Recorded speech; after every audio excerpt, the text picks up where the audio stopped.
waay yéen a ngeen gàcce nga la leen di njukkale ndax yéen a ngi liggéey bu baax a baax di dimbali seeni askan ndax xam ngeen léegi ne jamono changé na fu góor taxaw jigéen taxaw. ñeenti at ci ren ginnaaw bi mu duggee ci société Dakar Dem Dikk Aïssatou Mabel Gaye di jigéen ji njëkk dawal bus Sénégal Dem Dikk di daw diggante Dakar ak Diourbel. Abdallah Diouf di kenn ci ñi ko jiite di ñu xamal ne soxna Sile weesu na fi ñu ko doon xaar. Elle a été recrutée comme conductrice à Dakar Dem Dikk en 2017. Maintenant, après 2 ans de service, à sa 3e année, on a remarqué qu'elle a été très exemplaire au volant.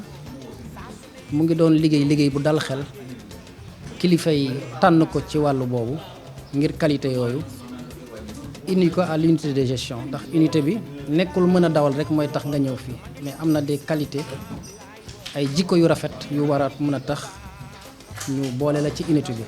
dans le transport interurbain fii boo demee da ngay toog à Diourbel ba 15 heures nga déparaat ñëw donc le lendemain day reposer donc boo liggéeyee tey le lendemain sa jour de repos lay doon le surlendemain ngay ñëwaat présenté wu. man elle m'a rigoureusement et positivement surprise elle m'a vraiment surpris def na ay jéego yoo xam ne daal man xaaruma ko woon ci moom. ci kàddu madame Seck Aïssatou Mabel mësula sàgganee liggéeyam.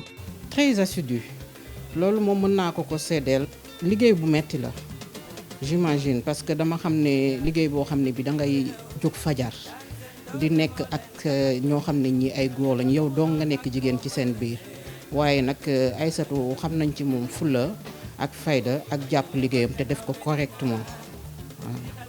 dawalam dal xel lool suñu sukkandikoo ci ki yore wàllu géolocalisation bi. di suivre buy keroog bi muy dem Diourbel rek muy le samedi bële passé bi muy dem Diourbel maa ngi koy suivre muy dem mais j'ai vu que ne lépp li mu soxla si moom ñu ngi koy am elle arrive à temps réel.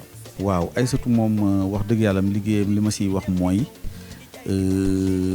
dafa am professionnalisme mu nekk si moom. lii di wane jàmbaaru jigéen weesu na fi ñu ko doon xaar ci noonu leen ñuy sargal képp kuy jigéen te it di leen wax bonne fête.